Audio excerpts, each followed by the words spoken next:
नमस्कार दोस्तों, बांग्लादेश का हालत दिन प्रतिदिन बिगड़ता ही जा रहा है। ऐसा लग रहा है कि मानव तो छोड़ो, प्रकृति भी बांग्लादेश का साथ नहीं दे रही। जो बांग्लादेश का स्टूडेंट यूनियन द्वारा किया गया इतने बड़े लेवल पर विरोध प्रदर्शन, उसने रिजिम तो चेंज कर दिया, यानी कि शेख हसीना को सत्ता से कबाड़ कर फेंक दिया। लेकिन उसके बाद से बांग्लादेश के प्रशासन और वहां की आम पब्लिक भी कंफ्यूज्ड हो गई है कि आगे करे तो क्या करे। एक तरफ कभी विपक्ष में रहने वाली दूसरी पार्टियां सड़कों पर आ जाती है कि जल्दी से जल्दी चुनाव करवाया जाए। इसके बाद गारमेंट्स वर्करों का बहुत सारे गुट सड़कों पर जमा हो जाते हैं और वो लोग भी तोड़ फोड़ और आगजनी करते हुए विरोध प्रदर्शन करते हैं कि भैया हमारी डेली वेजेस यानी कि हमारी मजदूरी बढ़ाया जाए, जिसके लिए वह पिछले 2-3 सालों से विरोध प्रदर्शन कर रहे हैं। अभी इन सब से निपटने की बातें सोच ही रहे होंगे बांग्लादेश के रिजिम संभालने वाले लोग कि तभी एक बहुत बड़ी प्राकृतिक आपदा आ जाती है। आइए विस्तार पूर्वक समझते हैं कि आखिर हुआ क्या, और अगर यह सच में जैसा दिख रहा है उतना भयानक निकला तो यह बांग्लादेश के लिए बहुत ही बुरा होगा। अभी के लिए सत्ता पर काबिज सरकार के मुख्य सलाहकार मोहम्मद यूनुस सच में कटोरा लेकर भारत के आगे भीख मांगने पर मजबूर हो जाएंगे। चलिए समझते हैं आखिर मामला क्या है। बांग्लादेश में हाल ही में आई बाढ़ ने देश की आर्थिक और कृषि स्थिति को गंभीर रूप से प्रभावित किया है। इस प्राकृतिक आपदा के चलते बांग्लादेश की सरकार अब चावल की भारी कमी से जूझ रही है और देश की जनता को भात के लिए तरसने की नौबत आ गई है। बांग्लादेश में शेख हसीना के सत्ता से जाने के बाद से हालात बिगड़ने लगे हैं और अब तो कुदरत भी निर्दयी हो गई है। बहुत जल्द बांग्लादेश में लोग भात के दाने दाने को मोहताज हो जाएंगे। बांग्लादेश में बाढ़ ने ऐसी तबाही मचाई है जिसका असर लंबे समय तक रहेगा। यूनूस सरकार भी अब बेबस नजर आ रही है। जी हां, बांग्लादेश में आई बाढ़ ने करीब 11 लाख टन चावल बर्बाद कर दिया। बांग्लादेशी कृषि मंत्रालय के आंकड़ों से यह जानकारी मिली है। बांग्लादेश में अब खाने पीने के चीजों के दाम आसमान छूने लगे हैं। खाने पीने की आसमान छूती कीमतों के बीच बांग्लादेश अब चावल के लिए तरसने लगा है। यही वजह है कि यूनुस सरकार अब चावल के आयात बढ़ाने पर जोर दे रही है, मगर उसका सहारा केवल भारत ही होगा। अगस्त, सितंबर और अक्टूबर के महीनों में हुई भारी बारिश और बाढ़ ने बांग्लादेश के कई इलाकों में भारी तबाही मचाई। पूर्वी और उत्तरी इलाकों में बाढ़ के कारण सबसे ज्यादा नुकसान हुआ। इससे देश में चावल की भारी कमी हो गई और अब खाने पीने की वस्तुओं के दाम भी आसमान छू रहे हैं। दरअसल बांग्लादेश में बाढ़ ने अपना रौद्र रूप दिखाया है।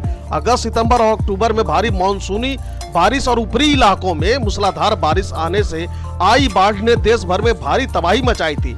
इस बाढ़ में कम से कम 75 लोगों की मौत हुई थी और लाखों लोग प्रभावित हुए थे। पूर्वी और उत्तरी इलाके में सबसे ज्यादा नुकसान हुआ है। यहीं पर फसलों को सबसे ज्यादा नुकसान पहुंचा है। इस प्राकृतिक आपदा ने देश की खेती को बड़े पैमाने पर नुकसान पहुंचाया है। बांग्लादेश की कृषि प्रणाली, जो कि पहले से ही कमजोर थी, अब और अधिक मुश्किलों का सामना कर रही है। बाढ़ से न केवल चावल की फसल बर्बाद हुई है, बल्कि अन्य कृषि उत्पाद जैसे सब्जियां और फसलें भी बर्बादी की कगार पर पहुंच चुकी है। अनुमान है कि बाढ़ के कारण बांग्लादेश में कुल कृषि नुकसान लगभग 45 अरब टका यानी कि लगभग 38 करोड़ डॉलर का नुकसान हो चुका है। शेख हसीना के सत्ता से जाने के बाद अगस्त में मोहम्मद यूनुस की अंतरिम सरकार ने कमान संभाली थी। यूनुस सरकार अब खाने पीने के चीजों की कीमतों को नियंत्रित करने की कोशिश कर रही है। बाढ़ और फसल नुकसान के कारण हाल के महीनों में खाने पीने की वस्तुओं के दाम करीब 20% तक बढ़ गए। इसके कारण देश की आम जनता को भात खाने के लिए तरसना पड़ रहा है। खाद्य मंत्रालय के अनुसार बांग्लादेश अब चावल का आयात बढ़ाने की कोशिश कर रहा है। देश में चावल की कमी को पूरा करने के लिए बांग्लादेश सरकार ने 5 लाख टन चावल का आयात करने की योजना बनाई है। इसके लिए सरकार जल्द ही निजी क्षेत्र को भी चावल आयात करने की अनुमति दे सकती है। मोहम्मद यूनुस की सरकार खाने पीने के चीजों की कीमतों को स्थिर करने के लिए जूझ रहे हैं, जो हाल ही के महीनों में लगभग 20% बढ़ गई है। यही वजह है कि बांग्लादेश अपने यहाँ चावल का आयात बढ़ा रहा है। बांग्लादेश अब फिर से भारत के सामने हाथ फैलाने को तैयार है। उसे अपने चावल का आयात बढ़ाने के लिए पड़ोसी देश भारत पर निर्भर रहना होगा। उसके पीछे का रीजन भी है। दरअसल बांग्लादेश की चावल की जरूरतें पूरी तरह से भारत पर निर्भर होगी। भारत दुनिया का सबसे बड़ा चावल निर्यातक है और हाल ही में उसने उबले हुए चावल के निर्यात पर शुल्क घटाकर 10% कर दिया, जो कि यह बांग्लादेश जैसे देश के लिए गोल्डन अपॉर्चुनिटी है। बांग्लादेश अब भारत के सामने हाथ फैलाने को तैयार है, क्योंकि उसे चावल आयात के लिए भारत की ही जरूरत पड़ेगी। यह भारत के लिए एक लाभ का सौदा हो सकता है, क्योंकि बांग्लादेश की चावल की जरूरतों को पूरा करने के लिए भारत से बड़े पैमाने पर आयात होगा। अगर मोहम्मद यूनुस के दौरान की यह बीते 3 महीने छोड़ दिए जाए तो वैसे भी भारत और बांग्लादेश के बीच पहले से ही अच्छे व्यापारिक संबंध है और यह चावल आयात इस संबंध को और भी मजबूत कर सकता है। भारत से चावल की आपूर्ति होने से बांग्लादेश की चावल की कमी की समस्या को कम किया जा सकता है, लेकिन यह समस्या पूरी तरह से हल नहीं हो पाएगा। बांग्लादेश में बाढ़ के कारण न केवल चावल की फसल को नुकसान हुआ बल्कि सब्जियों और अन्य कृषि उत्पादों की भी कमी हो गई है। अनुमान के अनुसार बाढ़ के कारण 2 लाख टन से अधिक सब्जियों और अन्य फसलों का नुकसान हुआ। इसके कारण सब्जियों के दाम भी काफी बढ़ गए हैं। आम जनता के लिए दैनिक जरूरतों की चीजें खरीदना अब एक मुश्किल काम हो गया है। दुनिया का तीसरा सबसे बड़ा चावल उत्पादक बांग्लादेश आमतौर पर अपनी 17 करोड़ की आबादी का पेट भरने के लिए हर साल लगभग 4 करोड़ टन चावल का उत्पादन करता है। हालांकि प्राकृतिक आपदाएं अक्सर उत्पादन को बाधित करती है और आयात पर निर्भरता बढ़ा देती है। इस बार बाढ़ ने बांग्लादेश की कृषि प्रणाली को एक बड़ा झटका दिया और आने वाले समय में देश को और भी कठिनाइयों का सामना करना पड़ सकता है। बांग्लादेश की मौजूदा स्थिति गंभीर है। बाढ़ के कारण चावल की भारी कमी हो गई और खाने पीने के वस्तुओं के दाम लगातार बढ़ रहे हैं। यूनुस सरकार को अब अपनी नीतियों में बदलाव करने की जरूरत है।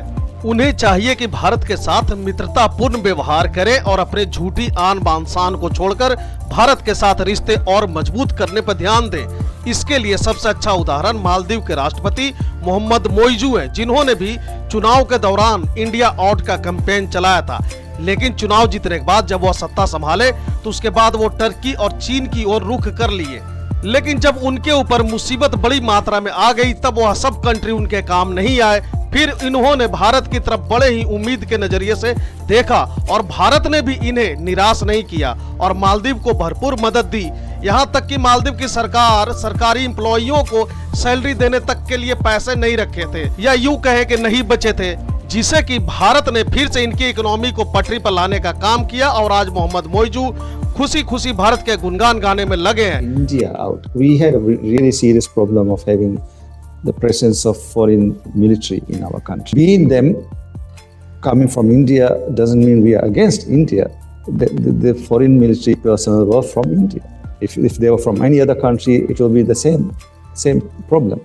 So the issue we had, it has been very diplomatically coordinated and with the full support of Indian government and the diplomatic channels, the diplomatic work, it's been solved. अब बांग्लादेश को भी यह समझ लेना चाहिए कि अब उसके ऊपर मुसीबत का दौर चल रहा है तो कोई दूसरा देश काम नहीं आएगा, क्योंकि सबको पता है कि चीन और अमेरिका जैसे देश कितने मतलबी है।